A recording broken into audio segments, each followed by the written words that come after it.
بسم الله الرحمن الرحيم والصلاة والسلام على سيدنا محمد وعلى آله وصحبه أجمعين وبعد.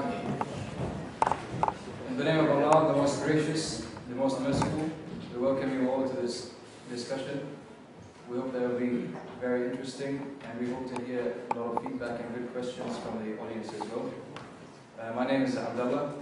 I'm very lucky and blessed to be the current president of the Islamic Society at Loughborough University, and I am equally blessed to have been able to work in cooperation with a local organization here at Loughborough called Al-Hera, and we have organized this event in cooperation with them. And without further ado, I would like to present the Amir of Al-Hera, Ridwan Chaudhry, and he will be the host and the chair of this event today. Thank you.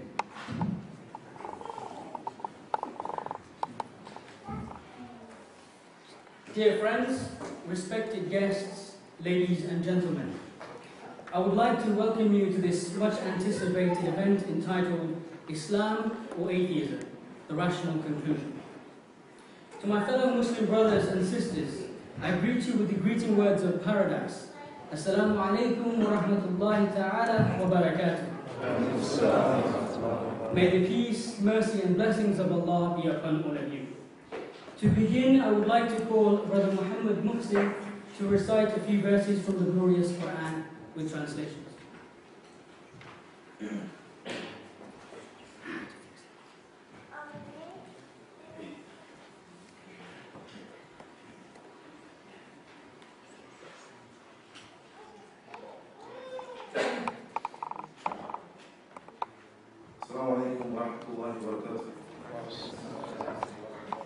May the peace, mercy and blessing of Allah be upon all of you. أعوذ بالله من الشيطان الرجيم. بسم الله الرحمن الرحيم.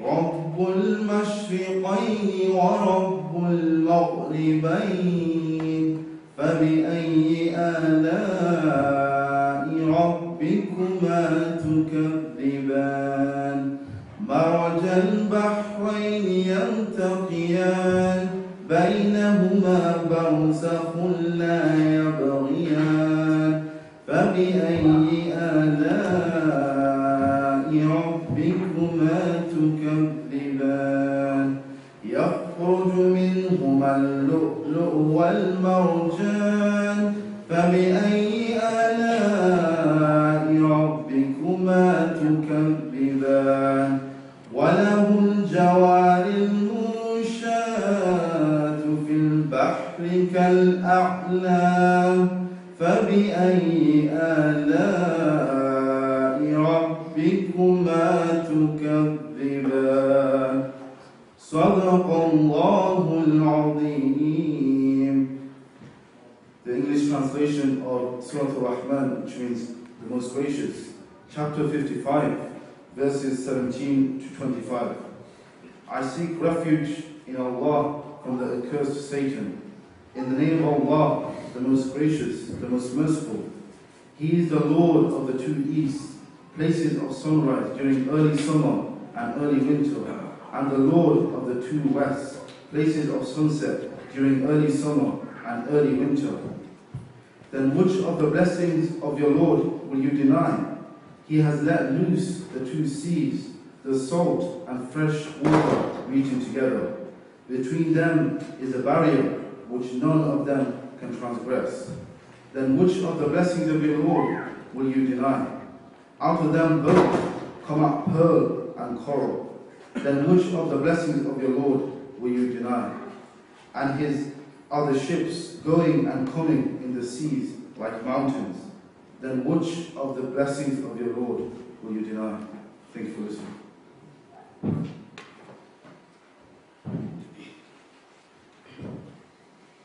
Jazakallah khair for that beautiful recitation. Today, we seem to find ourselves in a world becoming increasingly disenchanted and devoid of spirituality. Humankind has reached levels of scientific and technological advancement that have never before been witnessed. Yet, arguably, we seem to find ourselves further away from an ideological utopia once dreamt of by the founding fathers of our modern society. We Muslims would like to present what we believe to be perhaps the greatest paradox of our times. Science and rationality, once the antithetical and avowed enemy of religion, is today bringing into light itself as one of the greatest proponents of Islam. We hope that through our guest speaker, we are able to relay this to our audience. The structure of today's session will consist of the delivery of a 40-minute lecture, followed by another 40 minutes of question and answers. This may be subject to change. A brief introduction to our speaker. Our guest speaker today is Brother Hamza Tzortzis. Brother Hamza is an international public speaker of Islam, a writer, lecturer, and an intellectual activist.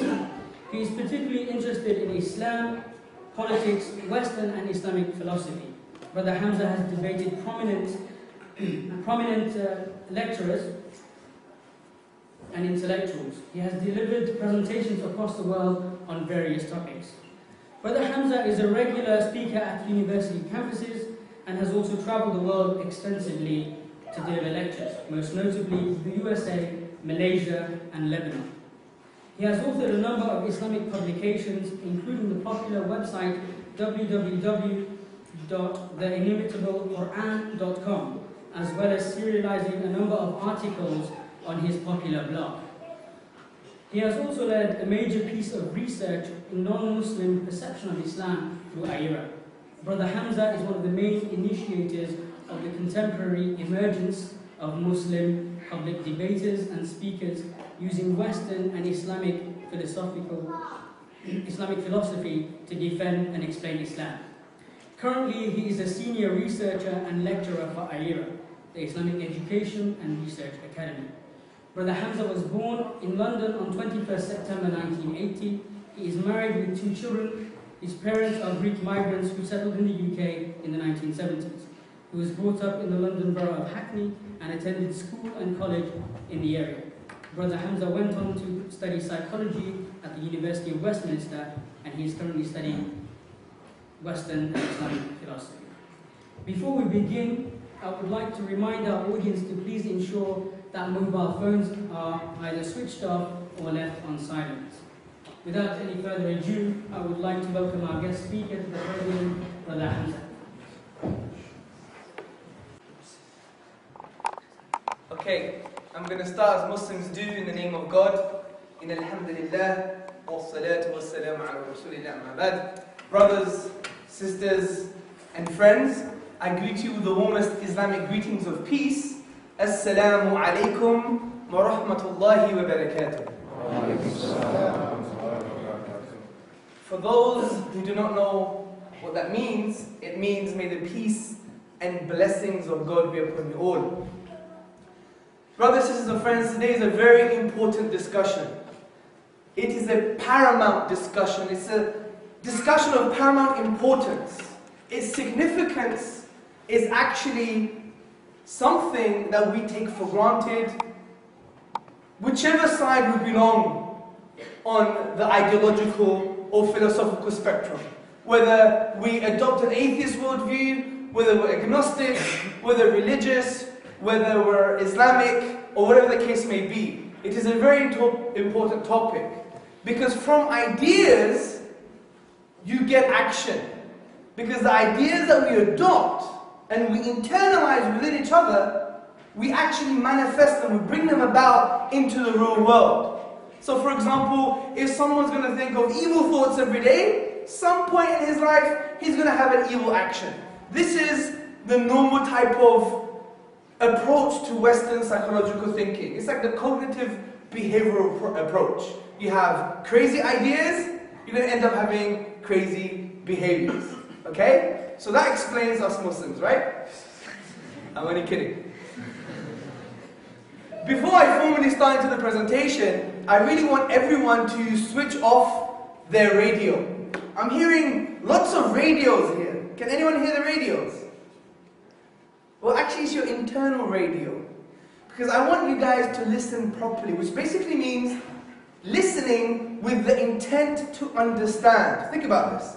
Listening with the intent to understand what I'm saying. Because usually when we speak with someone, when we have a dialogue, when we have a discussion, when we have a debate, we're not really listening. We have what I call the shotgun approach, which is, he's talking.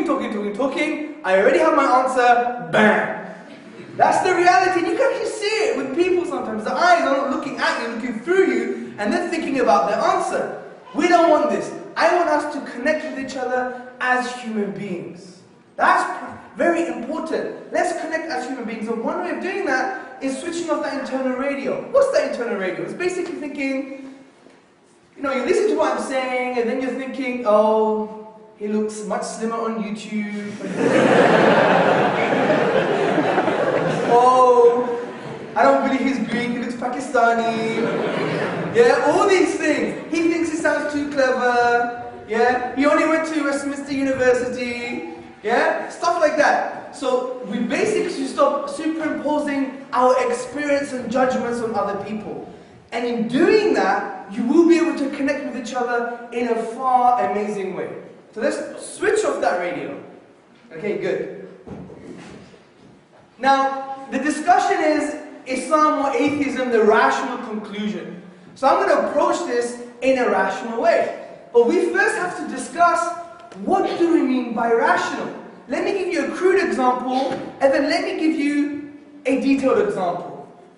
To highlight what I mean by rational, I want you to imagine that you are in your living room, and it's 12 o'clock midnight, okay? You're in your living room, and it's 12 o'clock midnight. And then you hear knocking on the door. And you quickly run to the door, not expecting anybody. You look through your spyglass, and you see a man in his red underpants. And then you're like, what do you want, mate? And he goes, hello, I'm from British Gas, I'm here to check your gas meter. How would you respond? Would you let him in? No, thank God. Okay, you wouldn't let him in. Why? Because using your previous experience, you know British Gas does not adopt that type of uniform policy. Even if you give them benefit of the doubt, you'll be calling British Gas and saying, do you really dress like that at 12 o'clock at midnight? Do you have guys coming at this time? Is it part of your policy? You'll be start applying your common sense, your previous experience on the particular reality, which is a man in his red underpants. You would not let him in. And that's the reality of today's discussion. We're going to use our previous experience, our rational thinking, common sense, and our logic in order to form conclusions about man, life, and the whole universe. This is why it is important to start with understanding what we mean by rational thinking in the first place. Let me give you a little bit more of a deeper example of a deeper discussion. I'm going to start with an approach that I'm going to try and show that atheism is actually irrational. Think about it, it's a bold claim, slightly arrogant, but you're going to understand what I'm trying to say later. Technically, atheism isn't an irrational thesis. It's an irrational worldview. It's irrational. Do you know why? Because it doesn't really use rational thinking. Now, when we go to Western philosophy, for example, there were two key concepts. And these key concepts were rationalism and empiricism.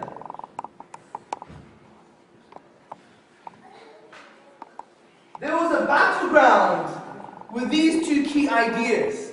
Now, the rationalists, what they used to believe in a concept called a priori. You don't have to know this, but that basically means that we have knowledge independent of experience.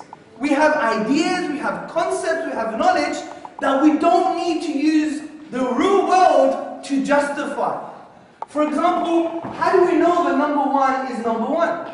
That was the battleground between the rationalists and the empiricists. Because the rationalists believe that you could have knowledge independent of experience. Whereas the empiricists, they say no. All knowledge is dependent on experience. This is why they had the concept called a posteriori. Okay? Which basically means that knowledge we attain has to be dependent on experience. This is where the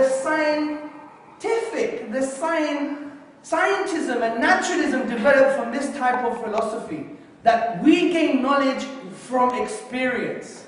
Whereas the rationalists said, no, that may be true in some cases, but we have some knowledge that we gain independent from experience. For example, the Western philosopher Immanuel Kant, he would use the example of causality.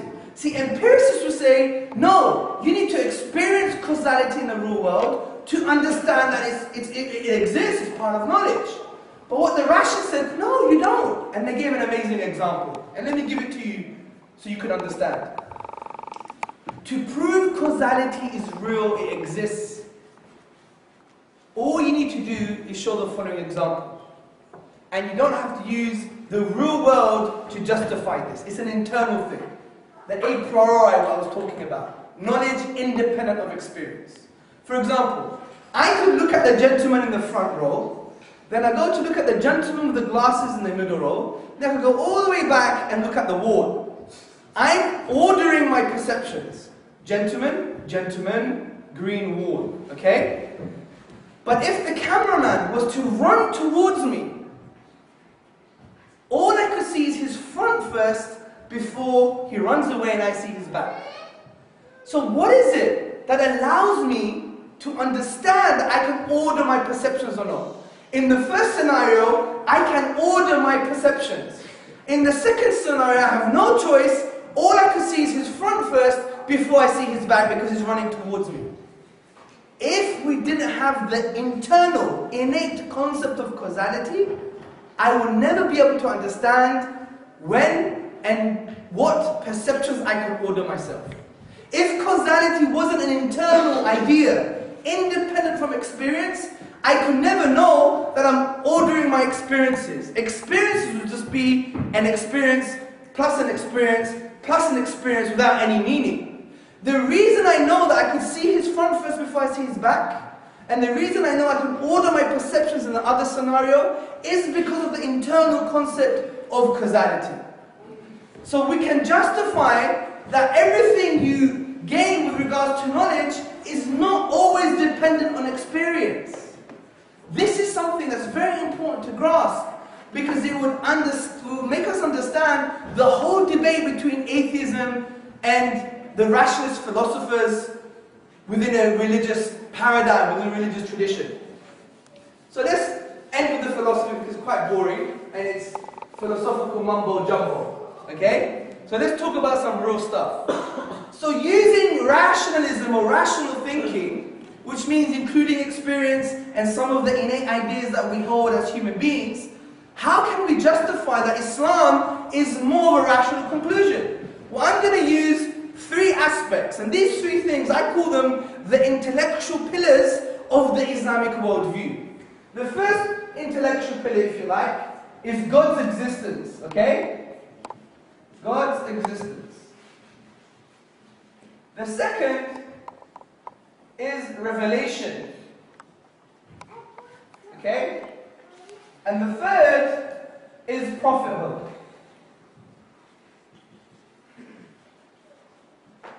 Now, Muslims would humbly argue that if you could find good reasons using rational thinking to support each and every intellectual pillar, then the house of Islam stands firm. Then we have good reasons to believe in Islam. This is why it's important to have this discussion, because Muslims don't do things because internally they like them. Muslims don't do things because, oh, that sounds like a great idea. For example, to cover my hair in the heat, or to grow a really, really long beard in a liberal society, or many other things that the Western tradition or people from a Western background will find quite bizarre. And I totally understand this because I came from a Greek background. I was brought up as a humanist. So I really understand, and I really try to empathize with the other perspective. And empathy is very important. It means to feel with other people. Not feel against them, feel with them. So to try and sit in their shoes and walk a few inches. That's what empathy is all about. So I do understand that some of these things can be quite bizarre from a social perspective. So Muslims don't do these things because intuitively they like them, or they think it's a great thing, or they have masses of wisdom behind them. Essentially, Muslims do things is because God said so. Simple as that.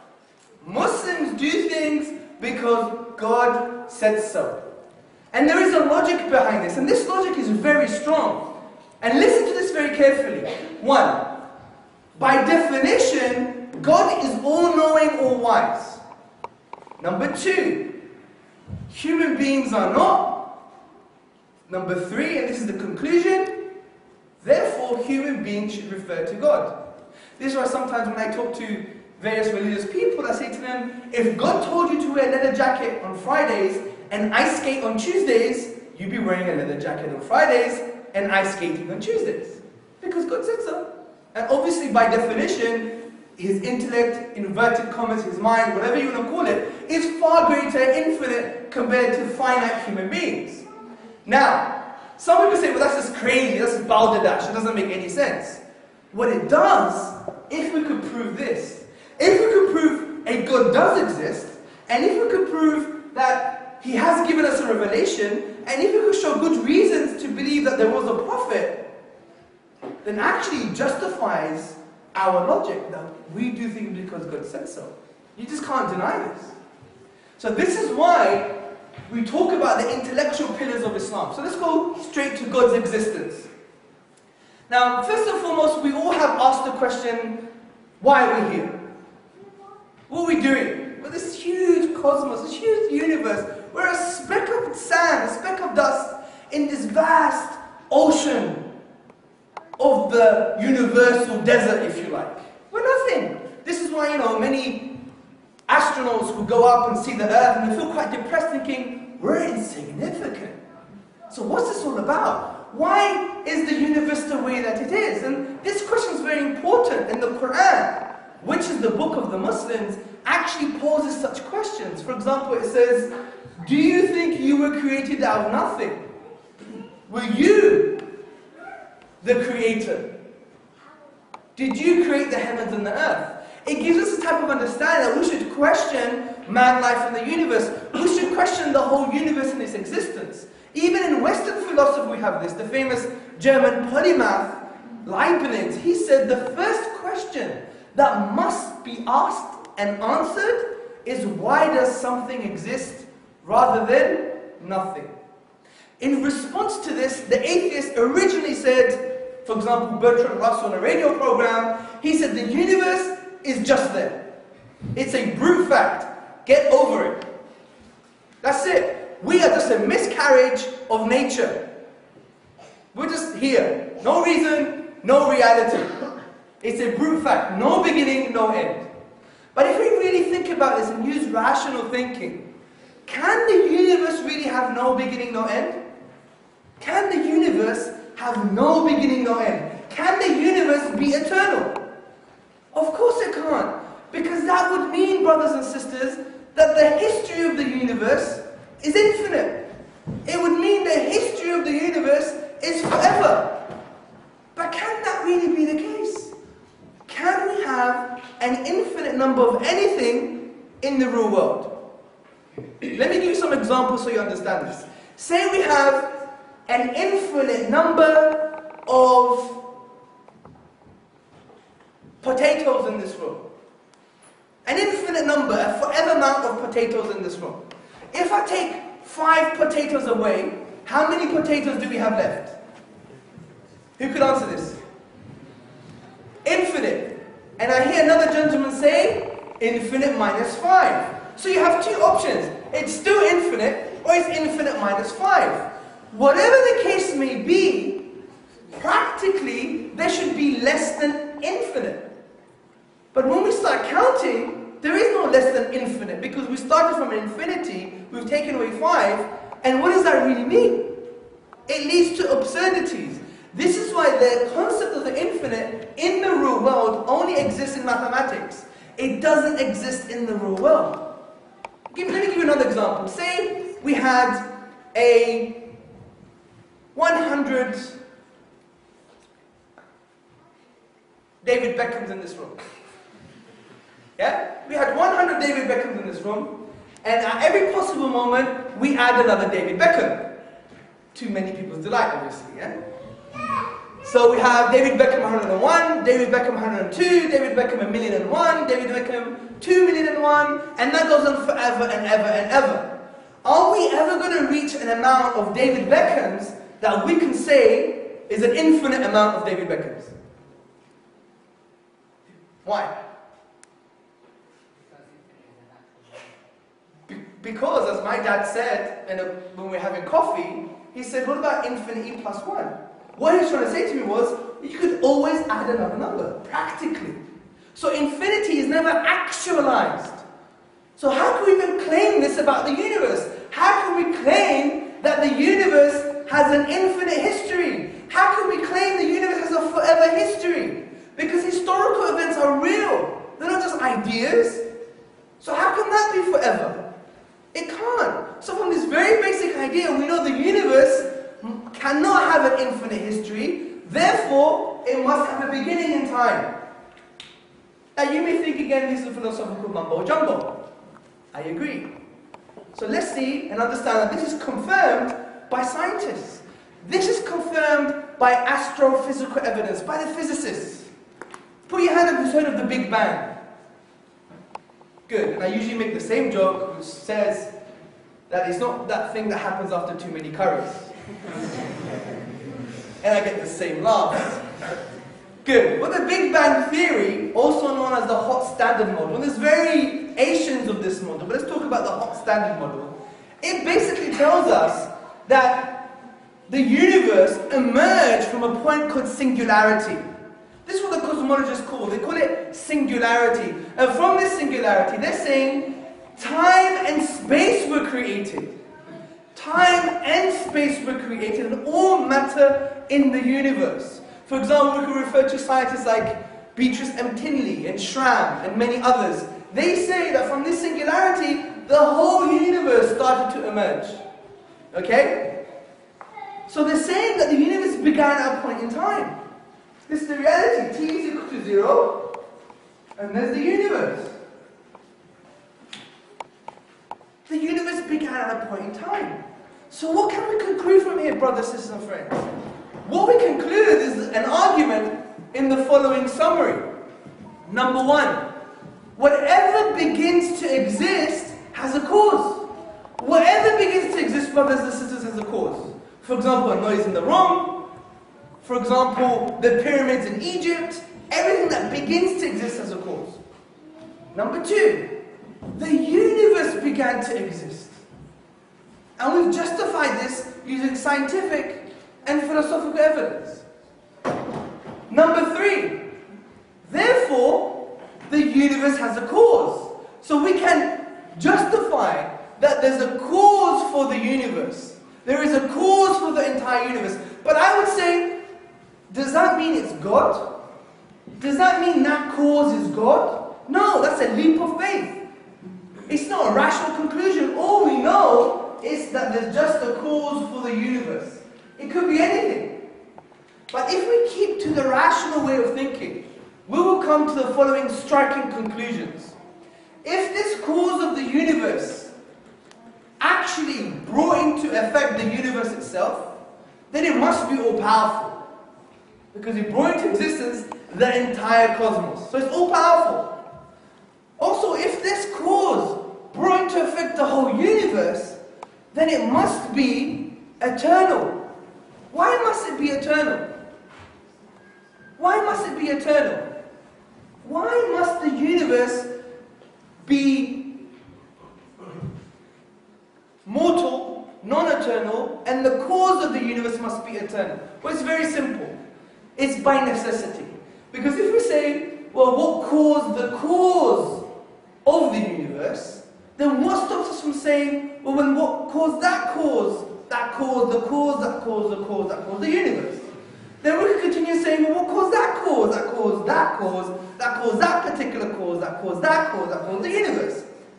Wait a minute, well, let's carry on. What caused that cause? That caused that cause, that caused that cause, that caused that cause, that caused that cause.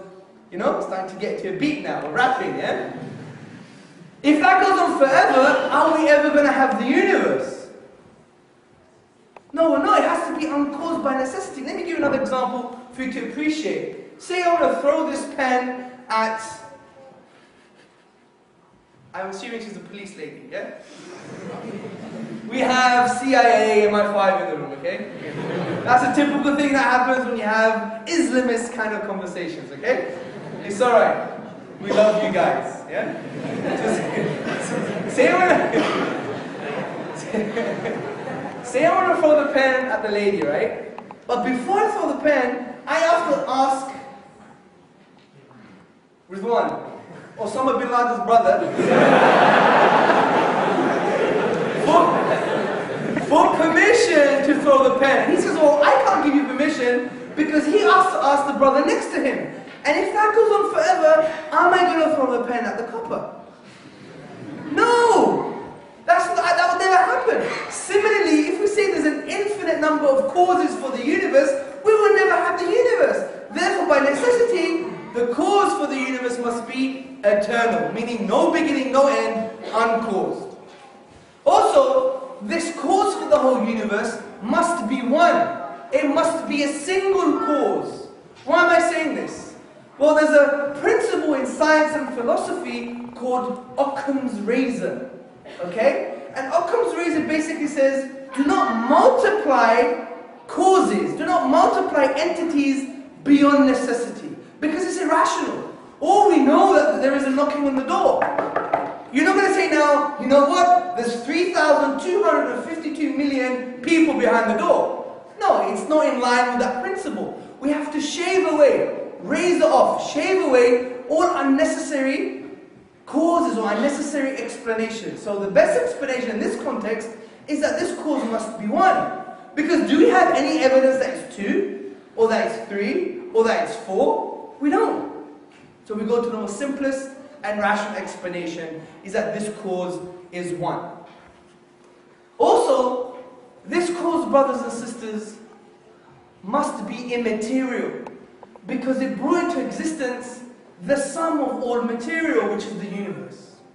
And finally, this cause, brothers and sisters, must have a will, which means it can interact with personal agents like humans in the universe. Now, why must it have a will? Well, if it's eternal, and it brought into existence a finite effect like the universe, what does it mean? It means it must have chosen the universe to come to existence.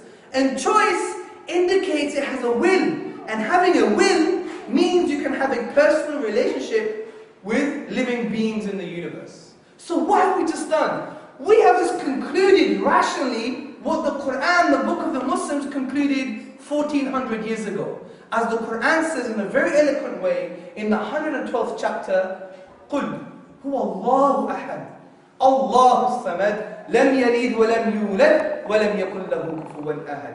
Say, He is God, the one, the unique, the eternal.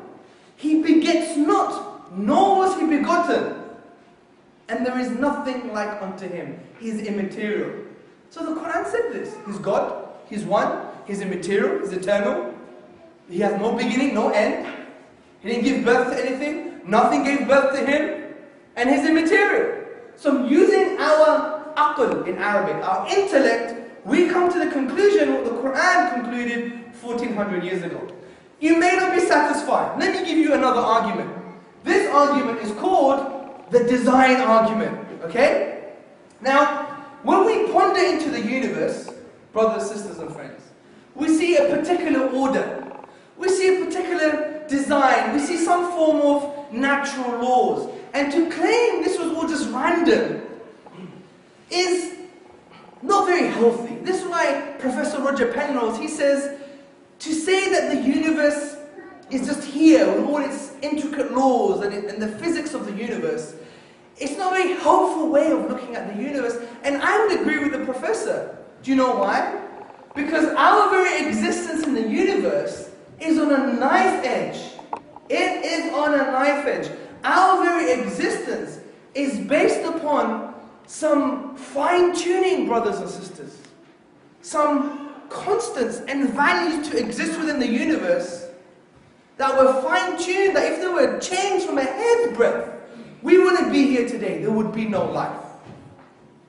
Let me give you an example for some of this fine-tuning. Let's take the expansion rate of the universe. Physicists claim that the universe, when it started from singularity, started to expand at a particular rate. And some of these physicists say that if the expansion rate of the universe differed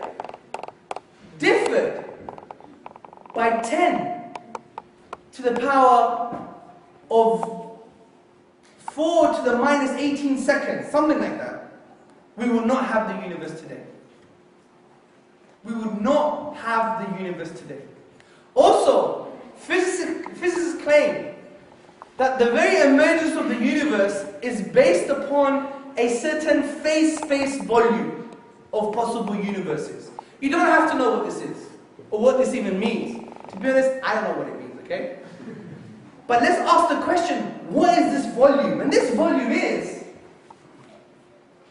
1 over 10 times 10 to the power of 123. Let your mind reel over that number for a bit. Now you may think, well, I don't know what that means. Do you know what it means? It's equivalent of me being a dartsman. I'm a dartsman, yeah? Without the big belly, okay? Well, bigger belly then. Yeah? I'm a dartsman, and I have to hit the center of a proton. Who knows what a proton is? For 100 points. What's a proton?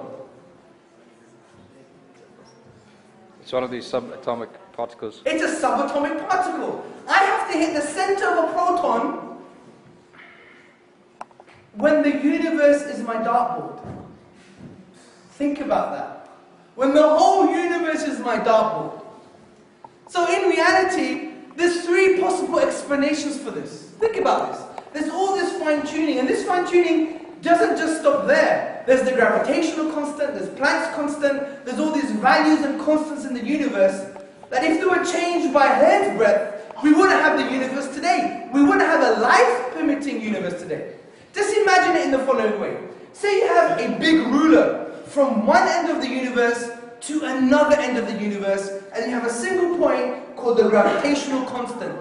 Then you have another ruler from one end of the universe to another end of the universe, and there's a point here called another constant. And you have all these rulers at certain different points, and they're all interrelated together. And if you move them by a hair's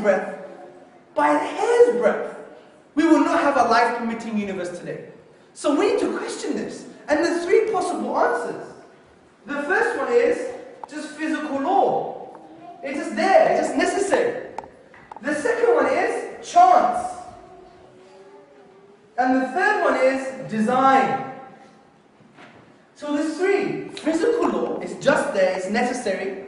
2, it's just by chance. And 3, it must have been designed. There is a cosmic designer. Well, let's think about this. Let's take these into consideration. Number 1, can it just be there, just necessary? Of course it can't. Because if it was just necessary, we wouldn't be questioning it. We wouldn't be questioning the fact that why is it the way that it is? Also, if it was just necessary, it would mean that there could never be another universe. There could never be another universe that did not permit life. Or there could never be another universe that permitted life in the same way. It's just there. But we know from physicists that there could have been any number of universes with any number of physical constants and values that could have had a universe that didn't have existence, didn't have life itself. So we know it can't just be there. Well, let's take the second option, chance. Well, I would argue this is the atheist mantra. If there's a little bit of a chance, therefore we could squeeze God out of the picture. Squeeze the designer out of the picture. And I think sometimes, especially when you have the popular culture figures figures like Richard Dawkins and others, it is slightly intellectual dishonesty, okay? You just take this into consideration. The chances here are so improbable that our minds are reeling. They're so improbable that no one would take them as a basis for a rational discussion. Well, then they claim it still could be chance. Well, if that's the case, do we act like this in our day-to-day lives? Imagine spending all your life's earnings on the most improbable stock and share scenario with regards to bonds. I'm not an economist, so I don't know what I'm talking about, but I think you're getting the gist here, yeah? Imagine the most improbable scenario, and you put all your life savings. Would you do such a thing? Of course you wouldn't do such a thing. Well, what if, for example, a 747 jet appeared on your driveway overnight? What would you say? It would just appear there by chance? What about a great elephant just sleeping in your back garden? Chance? Is that how we do things as human beings? Is that how we think? Is that rational thinking? No. Of course not. Well, they may claim, well, it's still by chance. Okay, let's take that into consideration. It's still by chance. Well, there's a problem here. We can't have a conversation anymore. Because if you claim everything is by chance, and therefore you can't explain anything. Because I could say, for example, that my mum is not my mother anymore. I refuse that my mother is my mother. She's actually an alien that was born on Venus, and she flew here on a feather. And the atheist may say to me, well, you're crazy, Mr. Tzortzis. And then I would reply, but there's a chance. Or for instance, I could claim that some of my dandruff is as a result, not as a result of some kind of skin condition, but rather it's the result of a South African parrot that flew on a cloud and did a poo. And that cloud somehow travelled journeys of miles to Britain, in London, and I walk out the door in my home, and the cloud somehow flakes some of that poo on my shoulders. You're crazy, Mr. Hamza Tzortzis. I know, but there's a chance. Do you see the point here? It's counter discourse. We can't have a discussion anymore. There's no conversation. If we're always going to claim things, it's just by chance. Why did you get a D in your essay? Mom, it was chance. Dad, it was just chance. Somebody gonna get hurt real bad. Okay, we've all seen it on YouTube. So, that's the reality, guys. But then I would even say now, for those who want to get a bit more deep into the subject, it's not just about chance. It's something called specified probability. And specified probability is when you have a huge chance and it has to conform to an independent pattern. For example, say we have a monkey on the typewriter. It's typing away continuously over 24 hours. And then you come into the morning and you see it sleeping on the floor and you see it printed out on a piece of paper. What do you see printed out?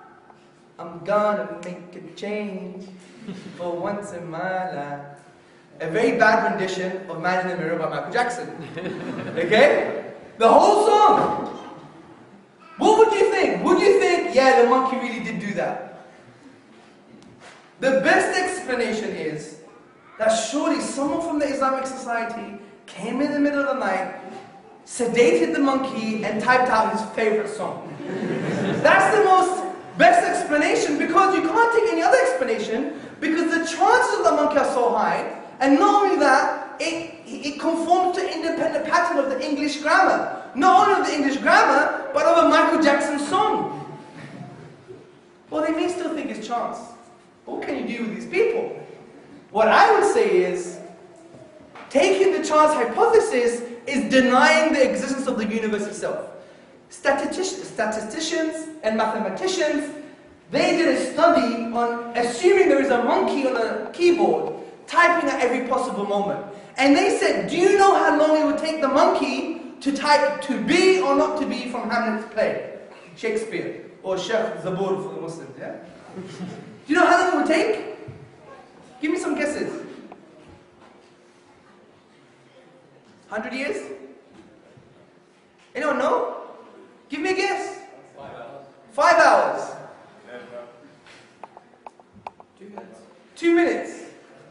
But do you know how long it would take? It would take, statistically, 28 billion years.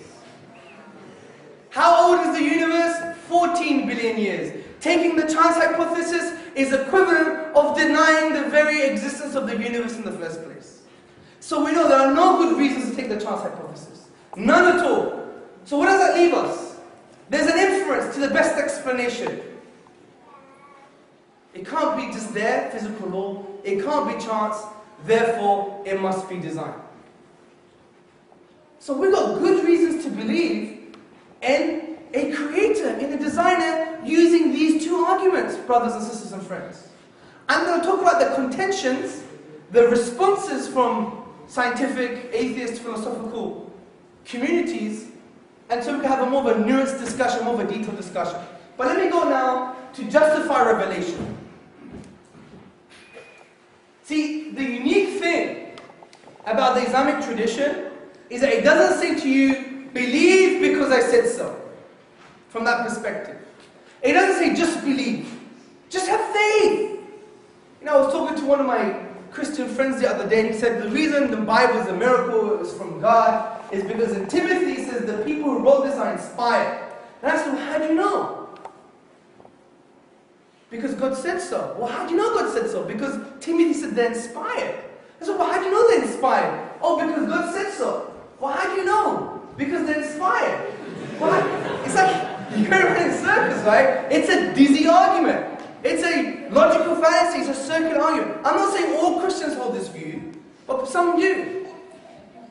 Now, the unique thing about the Islamic tradition, about the Quran itself, if anyone picks it up, they would conclude, even if they hate the book, is that it's very intrusive.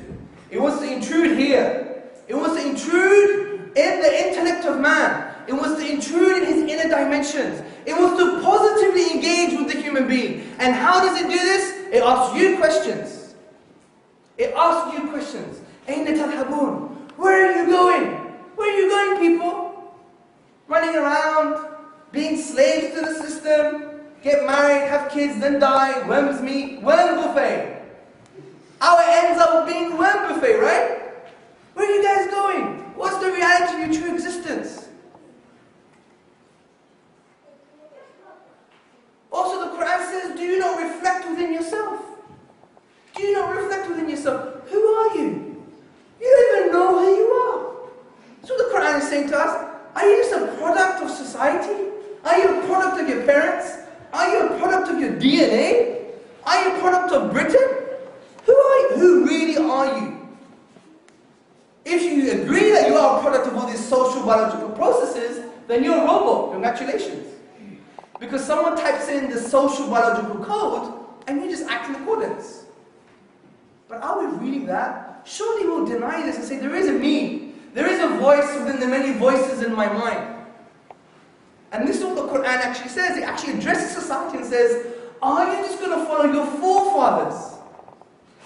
The people before you, the system, the reference point you have chosen, your DNA, the social processes, social pressure. Are you just going to follow these things? Even if what they're based on is actually wrong? This is profound what the Quran does. It makes you think about your own self and about reality. As the Quran says, reflect on the universe. It uses the word يَتَفَكَّرُونَ, which means for those who reflect. And the root word of this word actually means not just to reflect like a desert romantic touching the sand and looking at the stars with a shisha pipe. Yeah? No, that's not the reality. It means the thing that you're reflecting upon, you must scratch the surface. What does it really mean? What is reality? What are the implications of the thing that I'm reflecting upon? This is what the Quran says. The Quran is indicating to us that we shouldn't just be, desert romantics. However, the Quran goes even much further than this. It challenges mankind with regards to its authorship. As the Quran says, وَإِن كُنْتُمْ فِي رَيْبٍ مِّمَّا نَزَلْنَا عَلَىٰ عَبْدِنَا فَأْتُوا بِسُورَةٍ مِّن مِّثْلِهِ وَادْعُوا شُهَدَاءَكُم مِّن دُونِ اللَّهِ إِن كُنتُمْ صَادِقِينَ. And if you are in doubt, talking to everybody, the scientists, the humanists, the agnostics, the religious people, the Muslims, yourselves. If you're in doubt about this book, which we have sent down to our servant, referring to the Prophet Muhammad sallallahu alaihi wasallam, then bring one chapter like it and call on your witnesses and supporters besides God, if you truthfully are the ones who believe that they're on the truth. It's a challenge here, a falsification test. What other religious book does this? And we can conclude that the Quran, when we really analyze it, has certain signs within it that indicate it's from the divine. Why? Because when we look at these signs, we can't find a naturalistic explanation. When we go to the nature of these particular signs, history, science, biology, sociology, we know at that time we're grasping at intellectual straws. We can't find a natural explanation. And in absence of a natural explanation, it indicates there's a supernatural explanation, especially if we've exhausted all natural explanations. Let me give you some examples for this. One of the examples I'm going to give you is a historical example. Now, the Quran mentions two different titles for the leader of the Egyptians.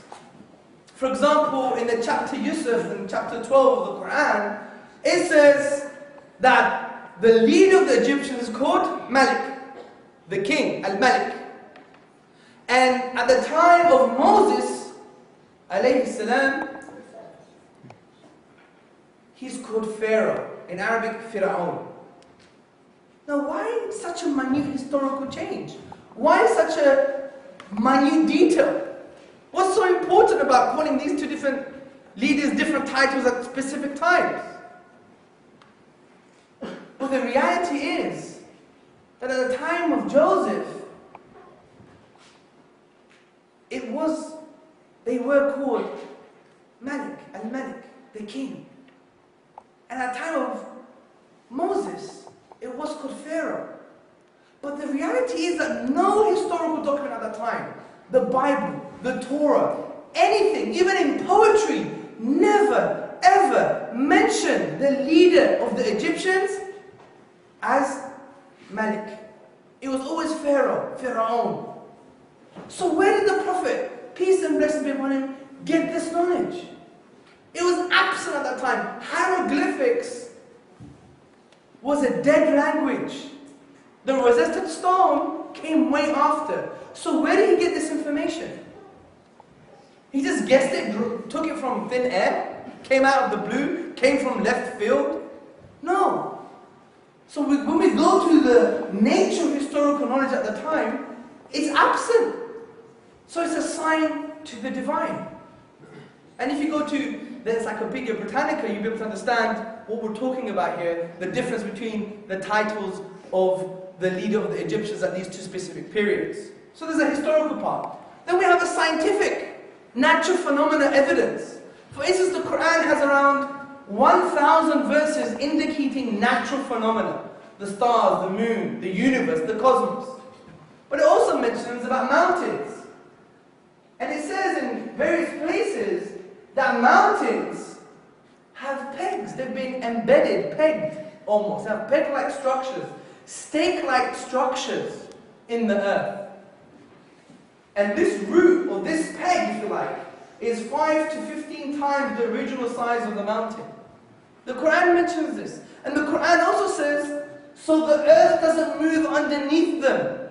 The function of this root or peg, for instance, is to prevent the earth moving under the mountain, which is called isostasy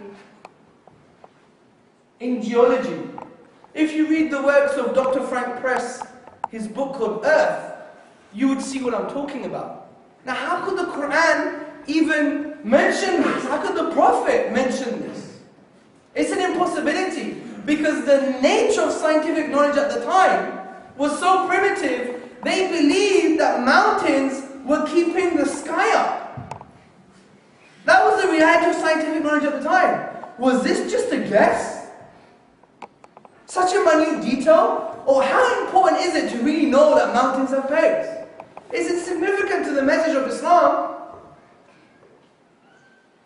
So such a minute detail. Amongst all these minute details, it indicates that the Quran must come from a supernatural source, because when we go to nature and we exhaust all naturalistic explanation, we don't have explanations anymore.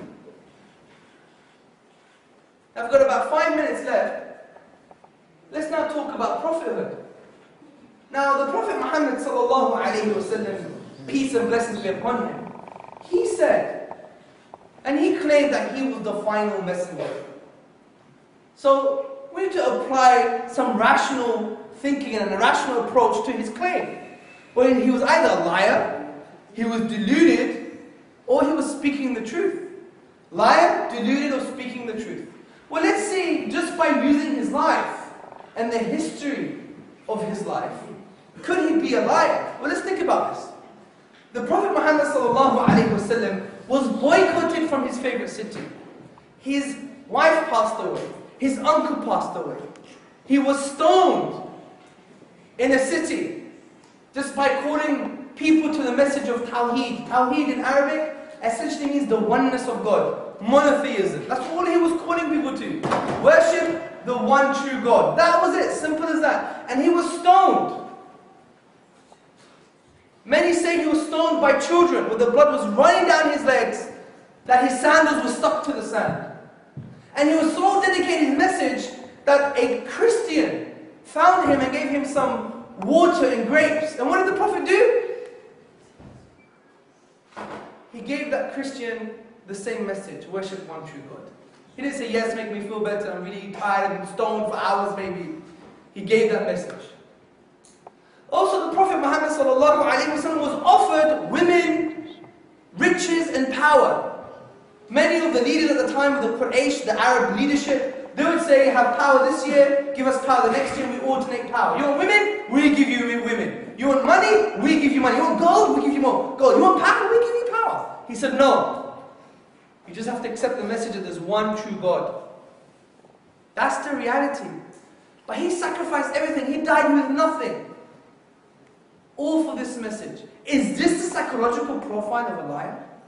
Furthermore, in his battles when he was defending Islam and its people, and I believe it was in the Battle of Hunayn, he was on his own with thousands of soldiers.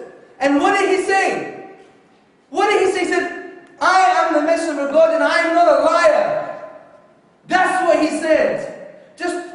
Is this a psychological profile of a liar? To sacrifice his life, to be so brave on the battlefield? Well, he can't be. See, to claim he's a liar, the equivalent to claim that your mother is not your mother. That's the reality, people. From this perspective. So what do we say? Maybe he was deluded. Maybe he was crazy. But we know he couldn't have been crazy because his teachings have lasted 14 centuries. Take his teachings of economics, for example. The economic theory of Islam is a stable economic theory. The president of Ireland, when they were suffering this huge problem with regards to their finances, the credit crunch, the financial destruction, what did he say? He said, if we had the Islamic economic model, we would never have this problem. Because Islam is based on a stable economy.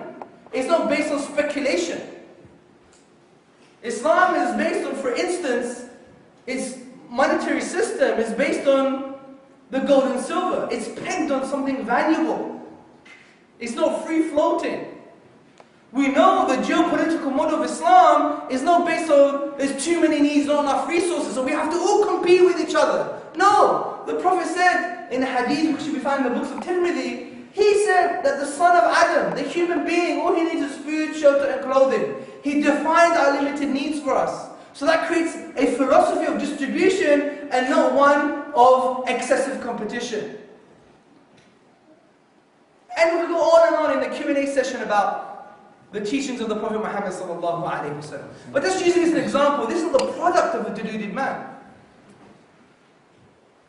So he can't be a liar, he can't be deluded. Then he must be speaking the truth.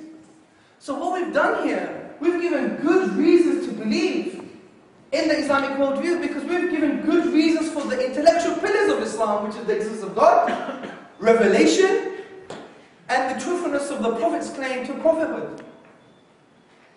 Now, you may think this is very abstract, very rational. How does it make sense to me? Well, it makes sense to you because as human beings, brothers, sisters, and friends, we all have questions. We all want questions that to be answered. For instance, we did a survey, and the conclusion, this was done for non-Muslims, a non-Muslim survey, and British non-Muslim society said that the most important questions to them were the following. What meaning do I have in life? Can I be the best person I can be? And do I know who I am? These were profound existential questions. And it's so true. If you follow the atheist paradigm, atheist thinking, then we're slightly in trouble. Just from a who am I perspective.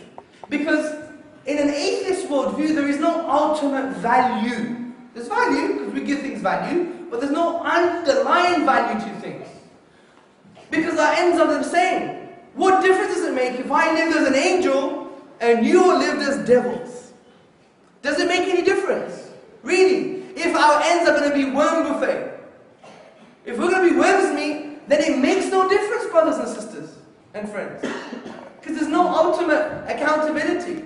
And therefore there's no ultimate value. What difference does it make if you're a politician working really hard for world peace? Or if you were the scientist trying to find the cure to cancer? You're going to die anyway. This is why many Christians in the torture camps of communist Russia, many of the Russian guards, they would say, we're all going to be worm buffet. We're just a rearrangement of molecules. We're going to be dust. We're getting away with this. Ha ha ha. That's the reality. So there's no ultimate value. What about ultimate purpose? There's actually no purpose for this. Bertrand Russell said, we are a cosmic orphan. Actually, he said, we're a miscarriage of nature. Others said, we're a cosmic orphan. Because we're the only being that says, why am I here? And there's no answer. We're a cosmic orphan, people. We've just been thrown into existence. And according to the atheist worldview, there's no purpose. But they would say, some atheist thinkers would say, well, from no purpose, you create purpose for yourself. But if you really think about this, that means, let's pretend to have purpose. That's what it really means.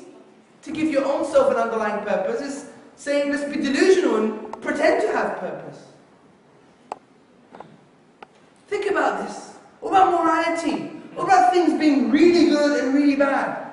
Are they really objective? Is killing a 3-year-old an objectively, morally evil thing to do? What's the point of being a policeman? If we're going to uphold the law when law doesn't really mean anything, really. It's all subjective. In absence of God, that's the reality. Because there's no foundation for morality if you don't have God in the picture. There's no foundation because God is the only conceptual anchor that transcends human subjectivity. Now the atheists may say, well, there's evolution and social pressure. Well, let's take those into consideration. What does evolution say? Evolution says that we're just a byproduct of a lengthy biological process. Our morals have evolved like our unwanted hair and our teeth. Morality doesn't have any true deeper meaning. This is why a professor who was an atheist, Michael Rules, he says when you think love thy neighbor as thyself, you're thinking you're referring above and beyond yourself, but it has no true meaning. It's just a product of an evolutionary process. And if evolutionary processes are changing, therefore morals will change too. Well, let's take social pressure as an example. We come together as fellow human beings to understand what good is. Well, that's a very dangerous concept, because that has justified killing 6 million Jews. It's justified 6 million Jews because there was a human consensus at the time in 1940s Germany that it was okay to annihilate these Jews. There was an evolutionary scientist from the London School of Economics today. Who read the paper today? Read it. He wrote a scientific paper arguing why black women are uglier than any other race.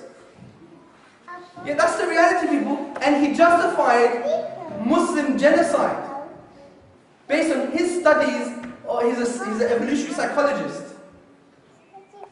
If that becomes social pressure, and we base our morals on social pressure, then we will consider black women as inferior, and we will think that it's okay to kill Muslims. If we follow social pressure, if that turned into social pressure. Where's the reference point? This is why why the foundation for marriage is for it to be objective. If you believe good to be really good and evil to be really evil, you need God in the picture.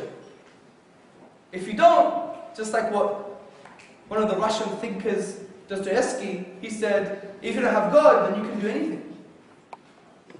Because one, your moral values don't mean nothing, because they're not dependent on a transcendent source that transcends human subjectivity, and also, you don't have a moral giver, a duty giver, someone to give you morals and duties that transcends humans.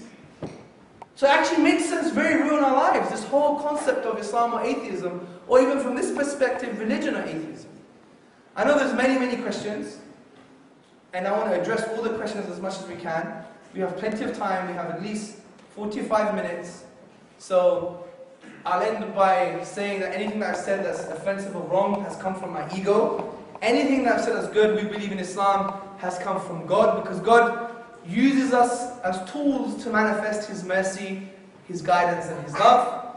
Subhanakallahumma wa bihamdika, ashhadu an la ilaha illa anta wa astaghfiruka wa atubu ilayk. Let the questions begin.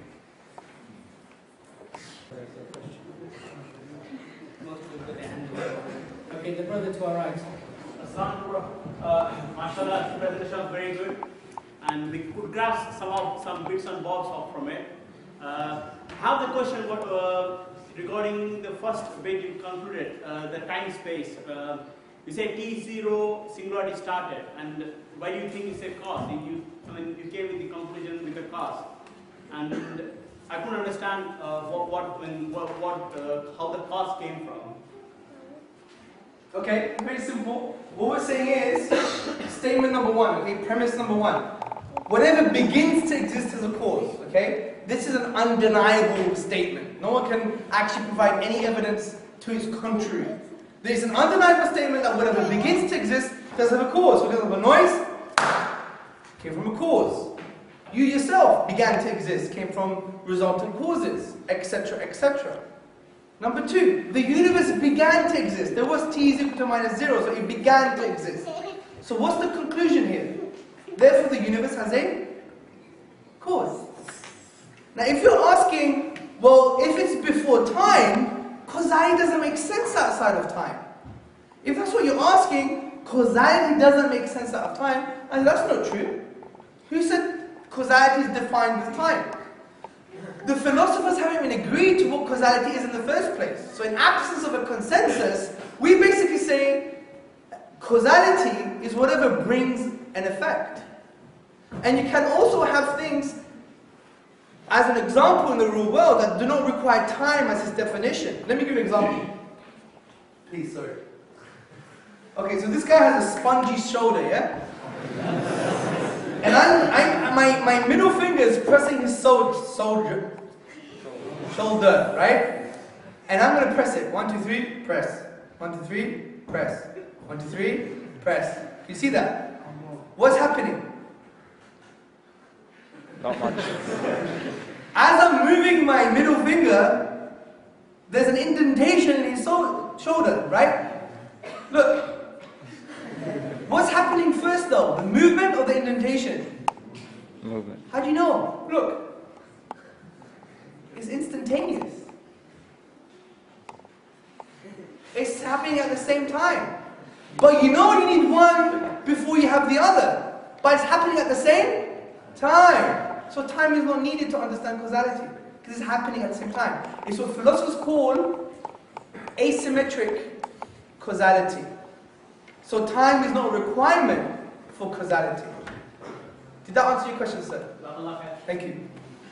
Do you have any further questions? We'll go to the sister at the back. What would you answer to the typical atheist statement that religion is the cause of all wars? What would you say? Yeah, I'll agree. I'll agree. I mean, you know, sometimes as Muslims we say, oh, Islam is peace. Like, yeah, pieces of hand and pieces of head.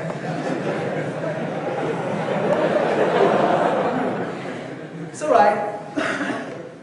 It's alright. But we have to obey the law. No, I'm only kidding. See, what we have to understand is Islam, I can't speak for other religions. I can't even speak for Islam, but the thing I'm going to say is, Islam itself is not a religion of anything. It's actually a religion of life.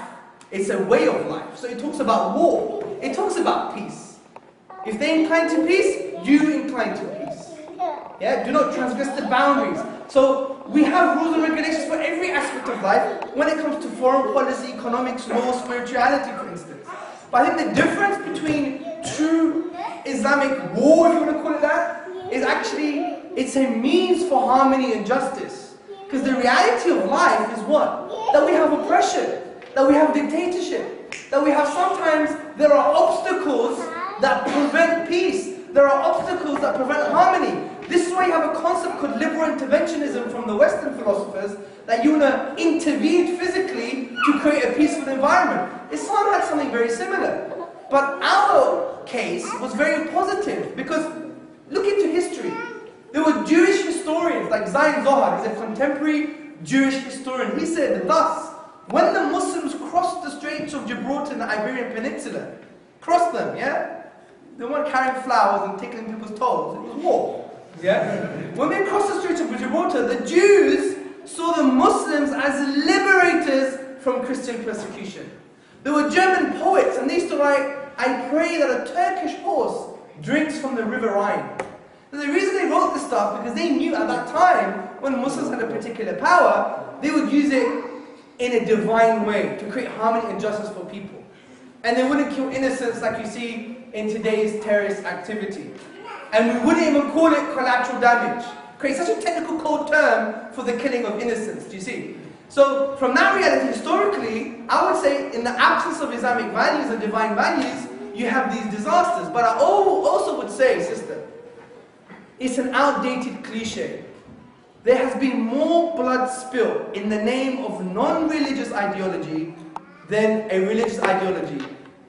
Count the numbers for yourself. Take the 20th century. The 20th and 21st century have been the most bloodiest centuries recorded.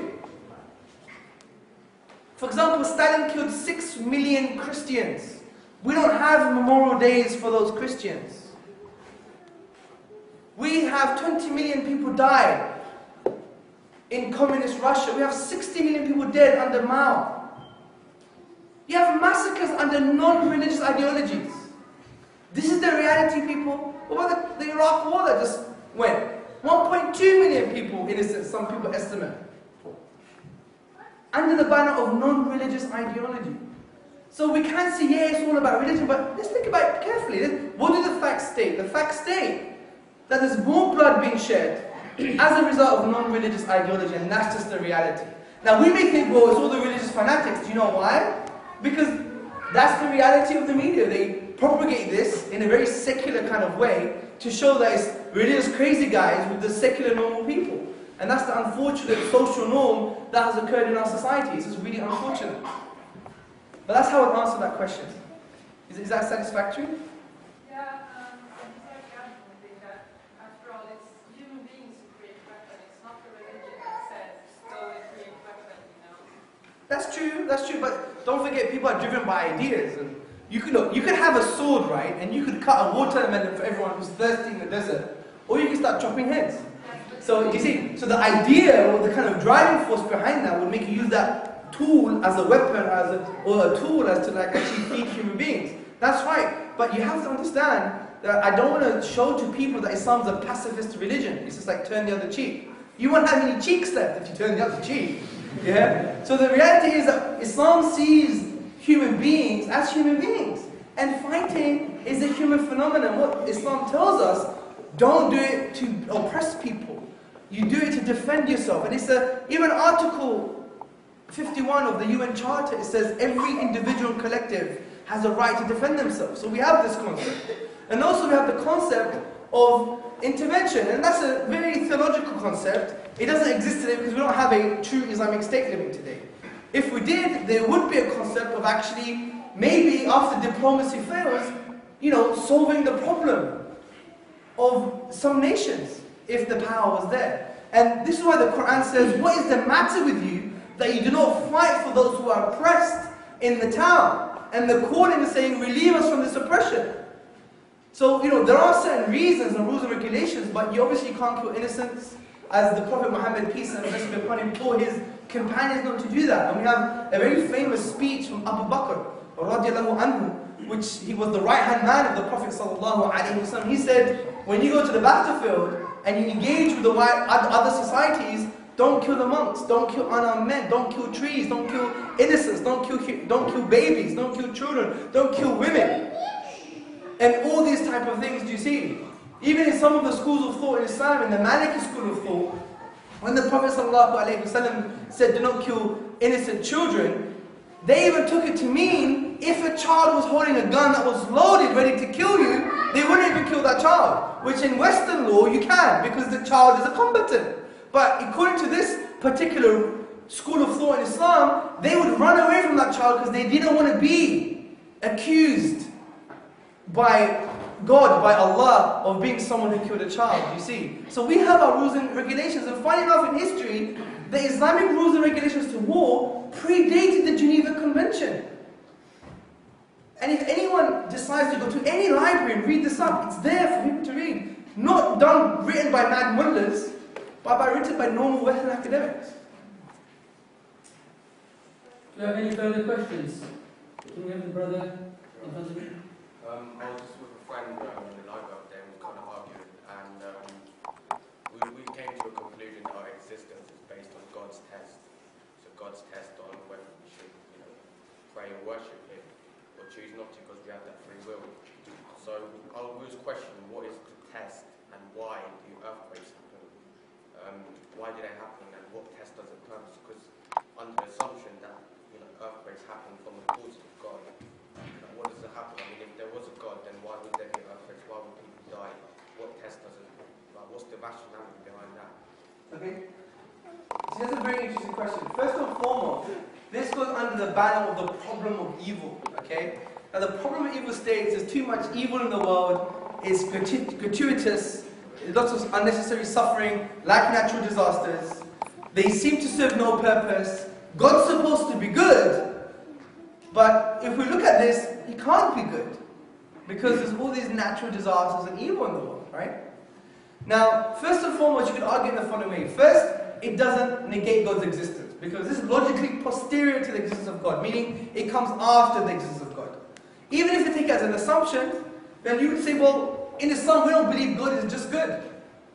We just don't have that narrative. We have 99 names and attributes of God. And we believe God is good. He's the loving. Al-Wudud means the excessively loving. He has all these different names and attributes, and He's also the wise.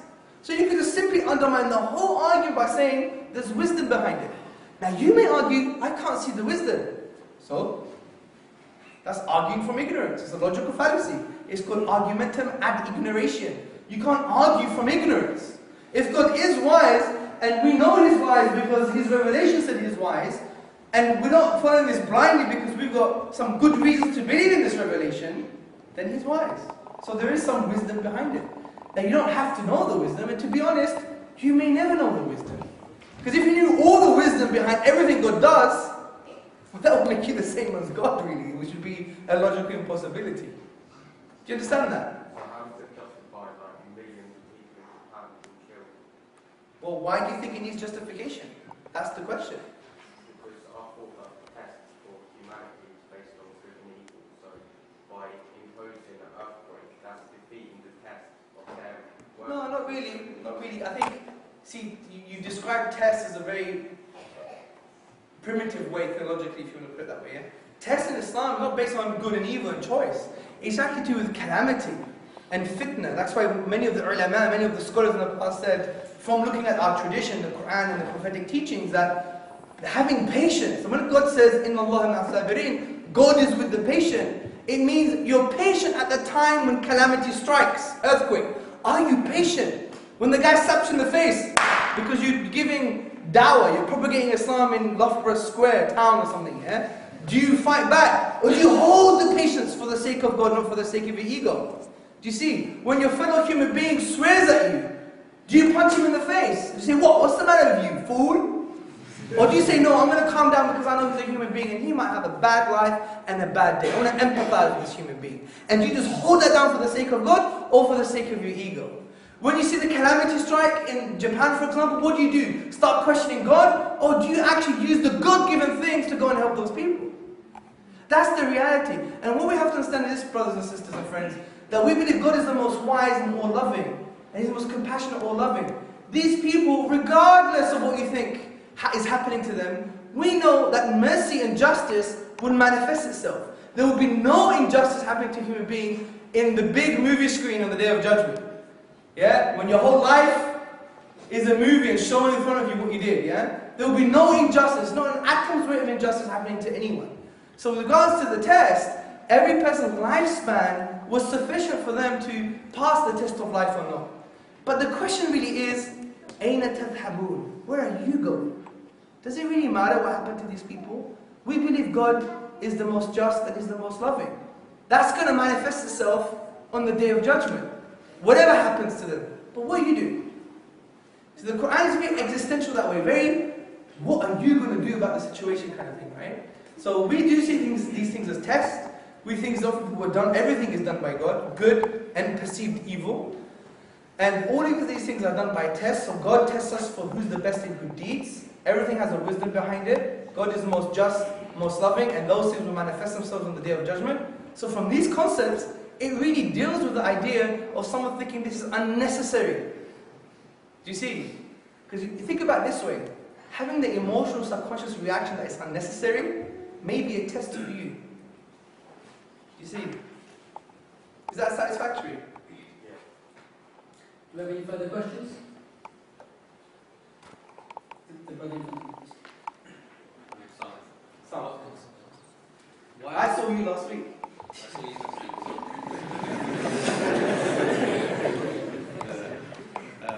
Why do you think the atheist argument is so popular and seems to gain a lot of leverage and is popular in the minds of people? You know, that's a very complex question, because first and foremost, and this is an unfortunate reality of us living in Britain, us Brits, we don't read much. The popular man, if you go to the Office of National Statistics, we read specific on like academic subjects less than 3 minutes a day. And that's like, you know, for some readers, it's like the introduction, or the preface, or the title even, yeah? So the point is that we don't read, we're not engaged in thinking. Because don't forget, what has society done for us? The iPhone, always listen to something else, we've got the games, computer games, entertainment, even the news has become infotainment. It's an information and entertainment at the same time. It's all clouding your minds. Everything is clouding our minds, so we don't have a chance to think. This is why the Quran is a very relevant book for the 21st century, because it tells you to think. It tells you to think. وَكَذَلِكَ نُفَصِّلُ الْآيَاتِ لِقَوْمٍ يَتَفَكَّرُونَ. And thus we've explained our signs in detail for those who reflect. When do we become people of reflection? That's the reality of human beings. We need to become people of reflection. And that's one of the main things, because people who claim to be academics and very clever get away with murder. Like Richard Dawkins, for God's sake. Like he would go on Channel 4 and bully 12-year-old girls. Why don't you believe in evolution? Believe in me. Yeah? That's the reality, people. And he gets away with it on Channel 4. Why? Why isn't there someone articulate there, having a discussion with him, representing another worldview? Why every time on the big questions, for example, you may have Richard Dawkins, and frankly, someone who's a very sincere Muslim, but his English is very bad, you know, and he can't say much. Why is that constructed that way? We need to facilitate fair dialogue. We, in Loughborough University, around the corner here, we had a debate, and Richard Dawkins was invited. He refused. Why? Why are these things happening? We need to have a frank discussion. And what we need to understand is also a political motive as well, because what happens is, we live in a secular society, and any ideology wants to promote and protect itself. How do you do that? By giving platform to people who are in line with your particular philosophy. But I think we need to change society together as human beings, and universities where it starts, we could have these discussions and these debates and dialogues. It's okay for me to disagree with you. Doesn't mean I hate you. Do you see the point? People think disagreement means there's going to be problems. No, I'd rather be consciously aware of why I hate you, rather than being ignorant and hate you. Do you see the point? I'd rather know why I don't like like what's about you based on knowledge than based on the absence of knowledge. Many people don't like Muslims is because they just don't know what Islam's about. You know, I think it was about 41% of people didn't even know who Allah was. They thought he was a prophet. Do you know that? And they thought he was like an angel. About 71% of people didn't know who the Prophet ﷺ was. It's your responsibility to do something. You don't expect people who weren't, historically, politically, we're an alien community. Many of us are not white, for example. We're not English indigenous. Obviously, we're Brits now, we're part of society, and we're going to be here, we're here to stay, we're part of the fabric, and we want to create a positive society for everybody. But if you see it from an indigenous Brit perspective, it's like, he's different from me. He acts different from me. That's why empathy is so important. We need to sit in people's shoes and walk 1 inch. If you could walk 1 inch in people's shoes, then you'll understand why people are like them. I understand the EDL. I truly do. I'm from Hackney in London, one of the worst boroughs in Europe, yeah? Proudly, yeah? And a lot of East Londoners, and I know working class people, their fathers worked, all they knew was work and pub and home, work, pub and home. That's the reality. They grew up in that environment. Then they see these people taking your jobs. They get in the university places. Things are changing rapidly. And these people probably have a bad kind of upbringing anyway, maybe from a working class perspective, they have a good, positive engagement with their parents, some kind of psychodynamic issues there, and they want to express it in society and blame the alien, blame the colored guys, the Muslims, or whatever. It happens in society. And you know why that happens is because both communities are not talking to each other in a frank way. Because we always say we have this really liberal, stupid view. Talk about your commonalities. We're human beings, we're always going to join together on common things. But what about things that make us different? Why aren't we talking about these things? Why aren't we talking about these things? Because these things are the very things that create our fear and anxiety and all the problems. If you now make it human and relevant, then you can engage with the wider society. I think that's the question to do. What should we do in this situation? Inform, educate, have a discussion. Stop being apologetic all the time. No, we don't really believe in this. We don't believe in the harsh punishments in Islam. Oh yeah, we do. Yeah, but explain why they're there. What's our philosophy on crime? It's for deterrency. We don't want everyone's hand chopped off for God's sake. That's not the philosophy of Islam. Like for example, if you take Sharia law as an example, it's being caricatured. They made a Mickey Mouse cartoon of a legal model. Honestly, if we read law, the philosophy of law, if you go to like Ernest van der Arg, the late Fordham professor, you would see that he would even be a promoter of suitably harsh punishments, but based on values in society and based on strong criteria. Because if you would go to Fox News, Bill O'Reilly show, what a muppet! I swear, if you go to Fox News, type in Bill O'Reilly, this guy has lost the plot. Yeah? Go to Sky News even, go to BBC, and when they talk about the Sharia, it's such a caricature. And they make this cartoon, for example, that, the guy with the big beard's gone. The guy with the big beard, for example, is waiting outside Tesco's, and there's a niqabi burqa woman who's just looking for one little hole. Yeah? And the eyes coming out like this. Yeah? And then she's like, sees the poor white geezer, 18-year-old geezer, he's very poor, hasn't had a job before, he's really hungry, really skinny, he's running to Tesco, and he's going to steal the cookies. And he steals the cookies, he runs out like this, and then the guy with the beard trips him up with his beard, and the woman with her eye and her burqa, she gets the sword from her cloak, gets it, and goes, Allahu Akbar. That's the picture that's been portrayed of a legal model.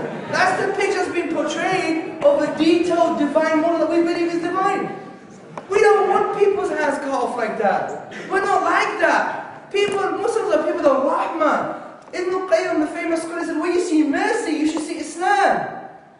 But what we're saying is, we want a society that has cohesive values. We want a society that prevents crime in the first place. Did we prevent the crime of the guy stealing the cookies? No, we didn't. First and foremost, he will never be punished in Islam because he's hungry. If you're hungry, you're never punished. Even the greedy guys, we facilitate greed in this society. Not just long ago, we had advertisements that had subliminal advertising to make people want to buy. Professor Coran from the University of Maryland says that greed is an essential feature of our economic system. the consumer bails out our society. Look out through this financial crisis. We have to be greedy to have an economic, productive capitalist model. That's just the reality, people. And we facilitate greed, so we're going to facilitate this type of crimes. If you're going to feed people that what defines you is bling bling and blah blah, then that's why you want to go and buy it. You want to get the next trainer. That's when you get guys in the ghetto. They have amazing trainers. They're from the ghetto. Come on, guys. Do you see the point? And in Islam, we want to prevent those things and create mechanisms to prevent the agitation, the over-agitation of these instincts. This is why Professor Clive Hollin, he's a criminologist, he says, we always talk about the result of something. What about the underlying cause? What about the underlying cause? Why do 6-year-olds now, 6-year-old girls, are very conscious of the way they look? Who heard about the 8-year-old Botox story? That might be true, that might not be true. But if it's true, that's just crazy. We value women so much in society that we allow them to manipulate their lips. That's just wrong. That's just so wrong. And by the way, it happens to everybody. We all have this in our hearts, by the way. It's not just so it's the other community thing. Muslims, it's human. Human beings have this thing, yeah? How many mirrors do we have in the house? You've probably got a mirror in your bag. Yeah? I'm not saying it's good to look nice and pretty and look good, but if it's over excessive, then it's a problem. It's taking society down to another dimension. So the point I'm trying to say is, the Islamic legal framework is quite nuanced. It talks about values, it talks about the conditions for crime. Do you know there are about 19 conditions for the punishment of theft? 19! It's almost impossible to get caught. What about the adulterer? You know what it's here? You guys stone women to death. Yeah? You guys stone each other. I mean, how many Muslims do you see with a spliff? Did you get the joke? Stone each other. So the point I'm trying to say is, look, even the Prophet, when someone came to him and said, I did such a bad deed outside of marriage, he said, go away, I don't want to hear this. I don't want to hear this. It shows that it's a deterrent effect. We want it to be a deterrent effect, not for it to be actualized all the time. This is why the conditions for adultery are virtually impossible. One of my scholars, he would discuss this with a non-Muslim and say, do you know the conditions for adultery? You have to do it in public. In public, the deed. Where the scholars say the ink pen goes into the ink bottle. Yeah? Do you get the gist? Good. So that's what happens. Yeah, that's what you have to see. And it has to be by 4 pious witnesses that have been proven to have a good track record of character. 4 pious witnesses. Now let me tell you something. That doesn't even happen in Soho. Those public acts in London, you don't even see that in Soho. And then you know what the non-Muslim guy said to my scholar? He said, well, if all those conditions are in place and they still get caught, then they deserve it. that's the reality, people. So this is the thing we need to understand. And this is not just a modernist view of crime and punishment in Islam. This was from 1400 years ago. Our medieval scholars were talking about this. Even Ibn Taymiyyah, one of the most aggressive scholars that some people claim he's aggressive, he would even say, if you did such an act, then don't talk about it. Don't talk about it. Ask for forgiveness, God will forgive you, move on with your life. It's only when it's a public manifestation, when you have 4 pious witnesses. Even if they were to see that in their own home, an adulterous act in someone's home, there's no punishment. Do you know why? Because it's forbidden in Islam to look into someone's house. Spying and invading privacy is totally forbidden. Where some scholars say, do you have a right to poke someone's eye out if they checked your email? Who's read someone else's email over the shoulder in the computer? Yeah? But this is the values of Islam. So it's high conditions. The point is, to cut long story short, it's not a caricature like the way it's been portrayed, and that's the unfortunate reality. Yeah, that's it. That guy's been holding up for a long time. Okay. Comes to your question there. How do Muslims justify or carry out the act of stoning or when the conditions are so high, or like suicide bombings? I'm just saying, in Islam the conditions are completely different. And mullahs or people justify. Justify what? The adulterous act? Or? Yeah, no, not the stoning, or like say, stoning, but like the Taliban. Yeah, sure. Stone to death, and you're saying, and I agree with you need 4 pious witnesses. Yeah, but they know that too. Yeah, so how did... But they know that too. They know that. What's the justification? That's what I can't... What's the justification that you need 4 witnesses? No, I'm talking about how do they justify it? You know? No, but you're assuming that they didn't have the 4 witnesses. Don't forget, in all due respect, a lot of these things come from the media. The media says, okay, you understand this question better than me? What he's asking is, why then do they do these things? Why then do suicide bombers carry out suicide bombings? But how does that relate to adultery? No, he's saying that, like for example in Afghanistan, the Taliban will stone women to death, perceptions of the Iran based on Iran, whatever. He's saying that how do they justify it based on what you're saying is that... Oh, because there's no justice in the Muslim world, guys. You're saying it's almost impossible to Yeah. get Well, the conditions right, and I agree with you. Yeah. But why is it... Oh, I see what you're saying. Well, generally speaking, there's an absence of justice in the Muslim world. Unfortunately, we haven't followed our values, and we're not following our values. It's a shame. It's a huge shame. And I talk about anyone. Take the good, take the bad. For example, Saudi Arabia. Saudi Arabia, for example, is stealing the wealth of its people. I went to Umrah, a religious pilgrimage, and I saw it was specifically black people with no hands, they look deformed, begging for money. Where is their money? The Prophet told us, sallallahu alaihi wasallam, and whatever the Prophet says is wahi, it's revelation for us. He said that people are partners in 3 things: water, pastures, and fire, the natural resources. Saudi Arabia has billions of money of oil. They have petrol dollars. Why haven't they injected it back into the society? But they don't. They inject it back into the princes. There's one prince, he came to Norway. And he went, you know what he did in the Radisson Hotel? He asked him to repaint it and to change it and to break a wall down and give him money for it. When his people are begging on the streets and he's stealing the people's money.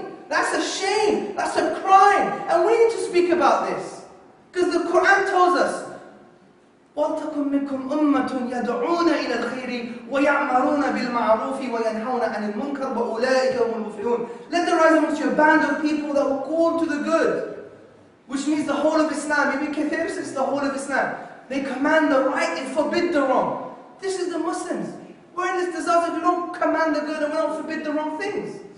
And in our Muslim society, this is what's happening. And this means we need to account our governments here in this society too. For example, we have suffered excessive individualism in this society. If you read the Children's Society report that published in 2009, said that our children in Britain are suffering from so many social diseases because of this excessive individualism. We have this disease in our society, what's in it for me? Very kind of individualistic kind of society we've turned into.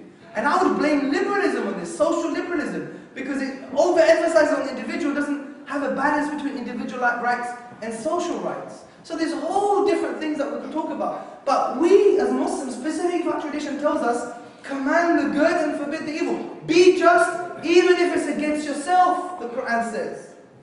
Ya ayyuhal ladhina amanu. Oh, you who believe, كُنُوا قَوَّمِينَ لِلَّهِ شُهَدَاءَ بِالْقِسْطِ وَلَا يَجْرِمَنَّكُمْ شَنَآنُ قَوْمٍ عَلَىٰ أَلَّا تَعْدِلُوا. Oh, you who believe, be steadfast witnesses in God for justice, and don't let the hatred of others make you swerve from justice. Do not let the hatred of others make you swerve from justice. Be just, that's closer to your duty. This is what Islam tells us. But when we go to the Muslim world, there is no justice. Why? People call it Islamic states. The revolutions in our world were proof that there weren't Islamic states. There were dictatorships, tyrannical rulers. And by the way, don't be misled by Mr. Smiley, Obama, when he was saying his Middle East speech. Honestly, don't be swayed by his rhetoric. Don't be swayed by his eloquence, because they were waiting for the last minute. They were still supporting Mubarak in Egypt until the last minute, and they switched sides. Because he was a huge American supporter, supporting American interests. And that's a shame. Don't be swayed by Mubarak when he's talking about justice and liberalization of economies by supporting Sheikh Hasina in Bangladesh. She's a tyrant.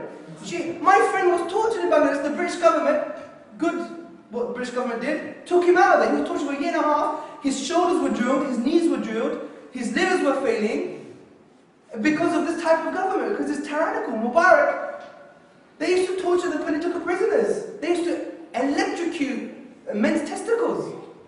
That's the reality, people. What about the money, the aid that's given to Uzbekistan? Islam Karimov, he bores his political opponents to death, injects them with the AIDS virus. Is that a good thing to do?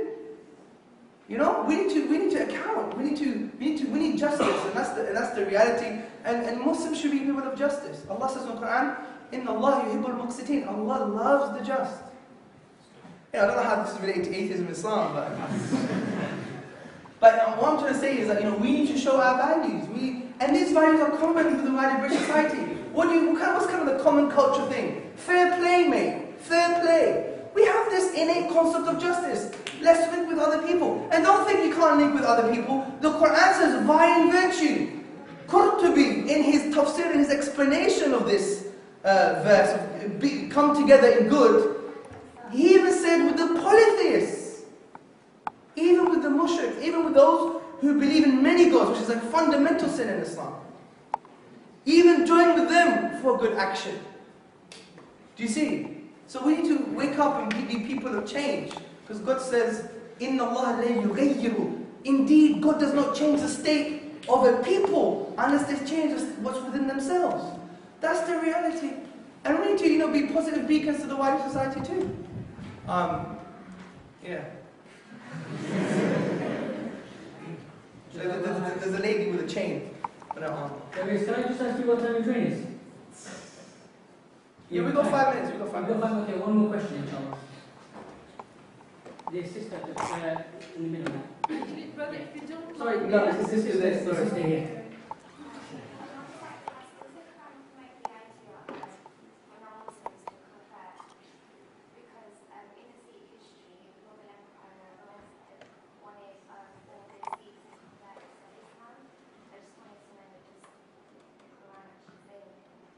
Yeah, the Quran does says that everyone should follow Islam. I mean, every religion does that. But if you mean forcefully, no, of course not. The Quran says there is no compulsion in the religion. This is the reality. And if you see, for example, look at India today.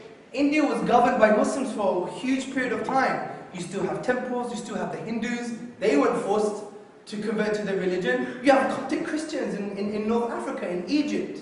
This is testimony to show that Muslims never forced anyone to follow the religion. And if any Muslim does force someone, the announcement of that they're Muslim is invalid anyway. The scholars will even consider a Muslim if you're forced to become a Muslim. So the Quran clearly says in the 2nd chapter, there is no compulsion in religion. There is no compulsion in religion. It's a clear-cut statement. Now, sometimes if you see historical problems, then those are historical problems based on the weaknesses of human nature. But generally, you cannot force anyone to adopt a certain position. The only force you have is an intellectual force in the Quran. It wants to discuss and intrude with your mind. It wants to show to you there are good reasons to believe in this particular book. Just read the book for yourself. I'm surprised I don't even have this book here. I mean, we should have it here. Yeah? Read the Quran with an open mind, and you see it's talking to you straight. It's a dynamic discourse that really intrudes in your mind. It talks to you about things like, why are you here? Thinking about your presence. What does it mean to be a human being? Just take that one. Yeah, okay. Yeah. Okay, but if you don't want to, I'd just like to add something about the stoning. Yeah. What you didn't mention is that a lot of people in this world call themselves Muslims, and they actually don't know about the Islamic rules. For example, where my background is, in that country, that happens a lot. They stone people, especially women. And if you talk to them, they don't even know the 5 pillars of Islam. Yeah. They can't even, they're not, they're illiterate. Yeah. They can't even read the Quran. And they've been doing things that their parents told them and their grandparents Yeah. told them. Well, this is exactly the Quran says for us not to do. Don't follow your forefathers blindly. Do not follow what people tell you blindly. Also, you would be so surprised in areas in Pakistan, if a woman was adulterous or a man was adulterous and they had a child, do you know what some mullahs would do? They would want to stone the baby. This is not Islam. This is craziness. Now don't get me wrong, this is very minority, but it shows, you know who's at fault? It's not just the Muslims, it's the colonial empire. Because when the colonialists came, they wanted to remove Islam as a reference point from society. When they came to India and Bangladesh, they wanted to cut the reference point of Islam. They wanted the reference point to be like the colonial British penal code. If you go to the Bangladesh constitution, a lot of its legal law, philosophy, if you read it, is based on old British law. It's not Islamic in any shape or form. So you're right, sister. The point is we need to re-educate ourselves, educate others. It's a long process. But as one of the famous Chinese Confucius and Buddhist guys said, a journey of 1,000 miles starts with a simple step. So we need to take that first step. And this reminds me of a beautiful hadith, a beautiful prophetic tradition of the Prophet ﷺ. He said, if you walk to God, God will come running. And you know, that is in spiritual matters, in hearty matters. It's also hopefully in matters of society. So we know we do His work, then He just adds the rest of it for things to change. So I hope, brothers and sisters and friends, that this has been enough for you to think about Islam in a different way. I hope it's been enough for you to start thinking and start just talking to each other. I think it's one of the most important things that we could all do. Thank you very much for listening.